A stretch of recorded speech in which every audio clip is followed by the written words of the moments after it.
नमस्कार, मैं हूं पल्लवी नागपाल, जेरत प्रोफेसर, बड़ा गुरुकुल। क्या आप अपने बिजनेस को आगे बढ़ाना चाहते हैं? क्या आप फ्रेंचाइजी लेने की सोच रहे हैं या फ्रेंचाइजर के तौर पर अपनी फ्रेंचाइज देना चाहते हैं? तो फ्रेंचाइजिंग का संपूर्ण ज्ञान आपकी सारी की सारी कंफ्यूजन्स को दूर करने के लिए ही बनाया गया है। इस कोर्स में हम आपको बताएंगे कि फ्रेंचाइजिंग का मतलब क्या होता है। फ्रेंचाइजी, फ्रेंचाइजर, फ्रेंचाइज, ये सारे ना बड़े अलग अलग तरह के शब्द हैं, लेकिन सुनने में एक जैसे लगते हैं। तो इनमें अंतर क्या है, इनमें स्कोप क्या रहेगा आपके लिए और इनकी क्या क्या इंपॉर्टेंस है, ये हम आपको इस कोर्स में बड़े अच्छे से समझाने वाले हैं। इसके साथ ही हम आपको ये भी समझाएंगे कि बिजनेस और फ्रेंचाइजिंग में आखिरकार क्या अंतर होता है, फ्रेंचाइज और एजेंसी क्या होती है, एजेंट और फ्रेंचाइजी इसमें क्या डिफरेंस होता है, इसको भी कवर करेंगे।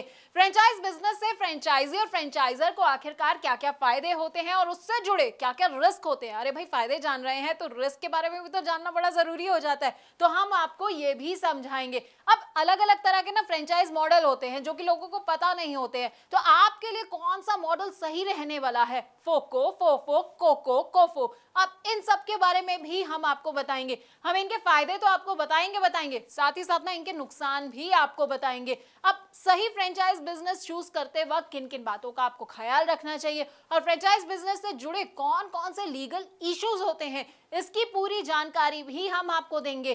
फ्रेंचाइज बिजनेस में सबसे इंपॉर्टेंट होता है फ्रेंचाइज डिस्क्लोजर डॉक्यूमेंट। अब इसके बारे में ना आपको विस्तार से अगर कहीं जानकारी मिलेगी तो वो आपको हमारे इस कोर्स के जरिए ही मिलेगी। इसमें क्या क्या आइटम्स होते हैं, कौन कौन से क्लॉजेस होते हैं, साथ ही आपको फ्रेंचाइजिंग अग्रीमेंट और उनके टाइप्स के बारे में भी हम पूरी की पूरी जानकारी देंगे।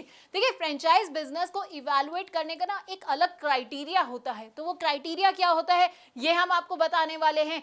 इसके अलावा ट्रेनिंग कैसे दी जाती है अपने फ्रेंचाइजी को, तो हम आपको वो भी बताएंगे। डेवलपमेंट ऑफ एसओपी की भी आपको हर डिटेल के बारे में हम आपको अच्छी तरह से समझाने वाले हैं। अब फ्रेंचाइजी और फ्रेंचाइजर के ना फेलियर के भी कई कारण होते हैं। अब देखिए, आपने बिजनेस तो ले लिया, फ्रेंचाइजी आप बन गए हैं, लेकिन आपको समझ नहीं आया कि भाई मैं फेल कहाँ हो गया। तो फेलियर क्यों हो सकता है, किस किस वजह से हो सकता है, क्या क्या कारण हो सकते हैं फेलियर के, ये भी हम आपको समझाएंगे। तो 20 वीडियोस के अंदर ना आपको हम फ्रेंचाइजी फ्रेंचाइजर से जुड़ी हर बात को बताने वाले हैं।